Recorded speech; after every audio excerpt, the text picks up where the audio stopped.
नमस्कार शेतकरी बंधूंनो, मी बापू बिडकर आणि मराठी दरबार या आपल्या यूट्यूब चॅनलमध्ये आपले मनापासून स्वागत आहे। तर बघा, आज एक मंत्रिमंडळाची अतिशय महत्त्वाची अशी बैठक झालेली आहे आणि त्या बैठकीमध्ये शेतकऱ्यांसंबंधी एक अतिशय महत्त्वाचा असा निर्णय मंत्रिमंडळाने घेतलेला आहे। आता तो निर्णय नेमका काय आहे तेच आपण या व्हिडिओच्या माध्यमातून पाहणार आहोत। तर बघा, शेतकऱ्यांना जे काय अतिवृष्टी असेल, पूर असेल, यामध्ये ज्या शेतकऱ्यांचं नुकसान झालेलं होतं अशा शेतकऱ्यांना एक निविष्ठा अनुदान म्हणून त्यांना हेक्टरी 10,000 रुपयाचं मदत दिली जाईल अशा प्रकारचं एक जी.आर. शासनाने काढलेला होता आणि त्या जी.आर. नुसार जो कोणी पात्र शेतकरी असेल, रब्बी हंगामासाठी त्यांना नवीन पेरणीसाठी असेल, तसेच त्यांचं जे काही नुकसान झालेलं असेल, बी बियाणे असेल, याच्यासाठी त्यांना खरेदी करण्यासाठी एक रब्बी हंगामाचं नियोजन करण्यासाठी त्यांना हेक्टरी 10,000 रुपये दिले जातील अशा प्रकारचा जी.आर. आणि अशा प्रकारचा शासनाने निर्णय घेतलेला होता।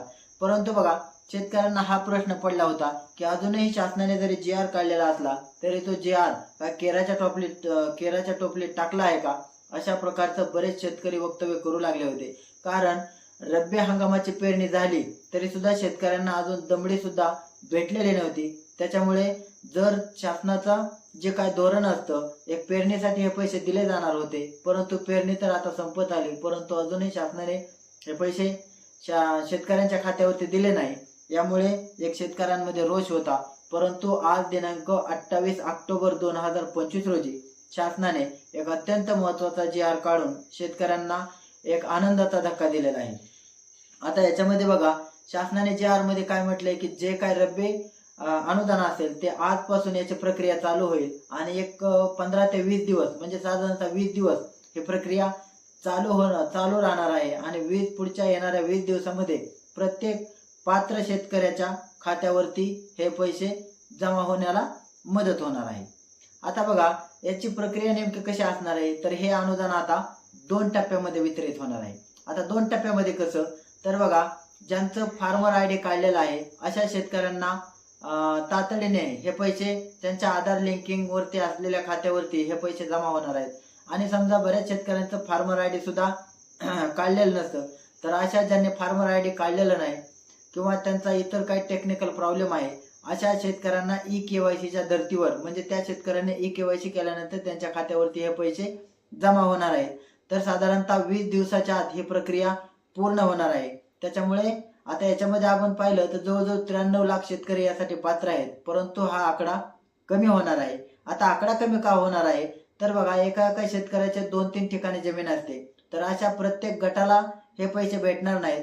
तर आधारच्या माध्यमातून एका शेतकऱ्याला 1 लाख भेटेल अशा प्रकारचं सुद्धा शासनाचं धोरण आहे आणि याच्यामध्ये बराच हा आकडा सुद्धा कमी होऊ शकतो। आता बऱ्याच शेतकऱ्यांना हा प्रश्न पडलेला आहे की जे काही हेक्टरी 8,500 रुपयाची जी काय अनुदानाची मदत होती तर ती सुद्धा शेतकऱ्यांना भेटलेली नाही, तर त्याची सुद्धा प्रक्रिया चालू आहे। परंतु बघा, याच्यामध्ये आधार कार्डचा प्रॉब्लेम असेल, बँकिंगचा प्रॉब्लेम असेल, तर अशा अनेक कारणांमुळे शेतकऱ्यांच्या खात्यावरती पैसे जायला सुद्धा थोडी अडचण येत आहे। त्यामुळे ते सुद्धा पैसे लवकरच पात्र शेतकऱ्यांच्या खात्यावरती वितरित होणार आहेत। त्याच्यामुळे बघा, शेतकऱ्यांना जी काय प्रतीक्षा होती की रब्बी अनुदान शासनाने हेक्टरी 10,000 रुपये मोठ्या आवेशाने जरी सांगितलेलं असलं तरी आता रब्बी हंगाम संपत आला तरी सुद्धा शासन हे पैसे देत नाही। म्हणजे याच्यामध्ये शासनाने काही शेतकऱ्यांची फसवणूक तर केले नाही ना, अशा प्रकारचे वक्तव्य सुद्धा शेतकरी संघटनेचे लोक करू लागले होते आणि प्रत्यक्षात शेतकऱ्यांना सुद्धा असं वाटत होतं की ही घोषणा हवेत विरते की काय। परंतु आज मंत्रिमंडळाने याच शेतकऱ्यांसाठी एक आनंदाचा धक्का देऊन आता लवकरच म्हणजे आजपासून येत्या 20 दिवसांनी हे पैसे 20 दिवसाच्या आत शेतकऱ्यांच्या खात्यावरती जमा होणार आहेत। त्यामुळे शेतकऱ्यांनी निश्चिंत राहायचं आहे। जे काही शासनाने घोषणा केली होती ते पैसे वितरित होण्याला सुरुवात होणार आहे। आता ज्यावेळेस ते वितरित होण्याला सुरुवात होईल आणि यासंबंधी कुठल्या जिल्ह्याला दिले, कसे दिले, काय दिले, तर यासंबंधी सुद्धा जर वितरित झाले तर या संबंधीचे प्रत्येक अपडेट आम्ही तुमच्यापर्यंत पोहोचवण्याचा नक्की प्रयत्न करू। धन्यवाद।